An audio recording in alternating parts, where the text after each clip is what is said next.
This is the collar assembly for the half-scale shirt project, and it's pretty well a bit of a tutorial on how one of the few ways that you can put a shirt collar on.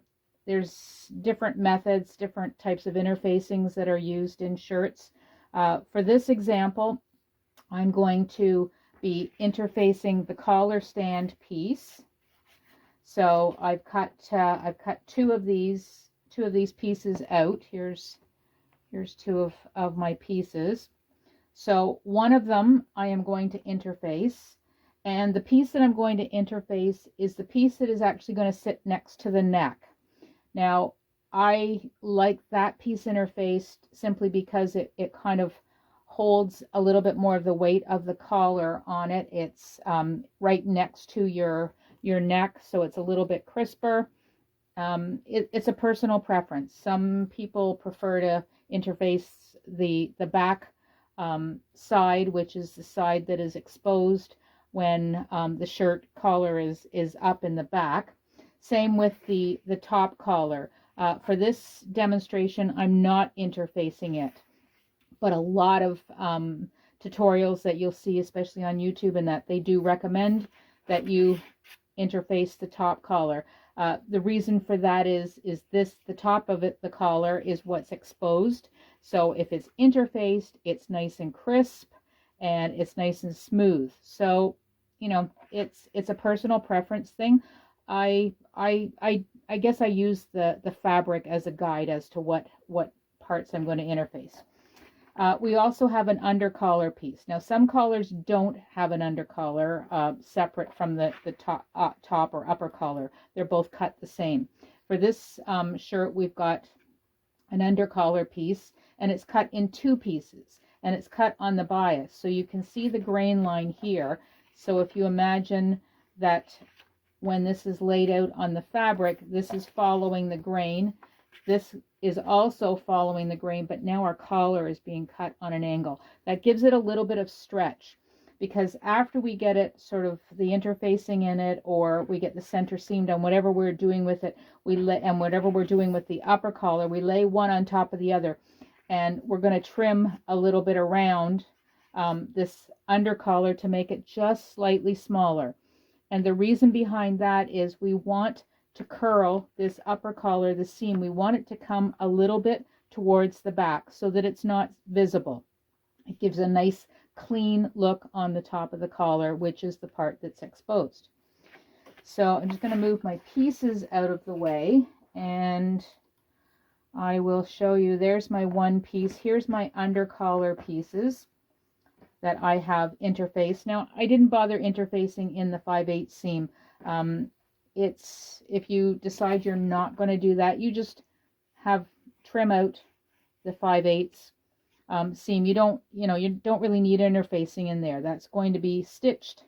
So these are going to be stitched together here, center back, and opened up and pressed. This seam gets pressed open and it gets trimmed a little. So here we have our collar stand piece. So here's the pattern piece. Here's the two pieces that I have cut, a back and a front. This piece has interfacing in it. Now, what I did for this was I actually took this pattern and I traced it out, and I made a template out of a piece of cardstock from it. So I've removed from my template the 5/8 of an inch seam allowance, okay? So I really don't need that in there. And by removing it, I've got my piece of interfacing is, you can barely see it, but it only goes up to this pencil line. So then what I've done is I've taken this template, which I have both ends of it nice and smooth and the same size, and I lay it down, and I'm now lining up the bottom edge because I didn't remove the seam allowance there, and I'm able to trace around the edge of this. So this pencil line, when I come to doing the stitching on this, is actually my seam guide. I don't worry too much how accurate everything beyond it is in the seam allowance. I just know that if I stay on this stitching line, then I'm going to have a nice curve, and it's going to line up on both sides to look the same. So just a little hint to, sometimes if you're cutting out something you're going to be doing more than one of, it's nice to have a nice template that you can actually trace around. And like I say, now when I sew these two together, there'll be a collar piece in the middle. I have a guide that I can follow. Okay, so if you've got your interfacing fused on here, then make yourself a template for this, and it'll just make it a little bit easier to try to get these edges done up the same. Now our collar pieces, we have our upper collar piece here, which is what's visible on the top of your shirt, and then you have your under collar piece. Now for this shirt, we have an under collar piece that's cut in two pieces and it's cut on the bias. Now you will have interfaced this. I've done this without interfacing, but for your instructions and for this little shirt, this piece, before you sew this center back seam up, you're going to cut out the same piece, and you're going to interface it.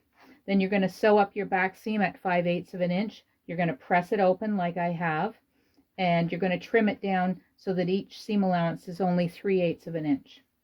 Now when you lay your under collar piece on top of your upper collar, it should be, if you look here, you see how it's just that little bit smaller, okay? When your edge that gets sewn to your stand is lined up, then there should be just a minimal amount of the upper collar showing. So we're going to take, and we're actually going to, because this is biased, this has a little stretch to it. And even if it's got some interfacing in it, the fabric still has a little bit of stretch. So we're going to pin our edges here, lining up and matching all of our raw edges, even our corner. We're going to force this top layer to meet up with the upper collar layer. And we're going to give this a pin here.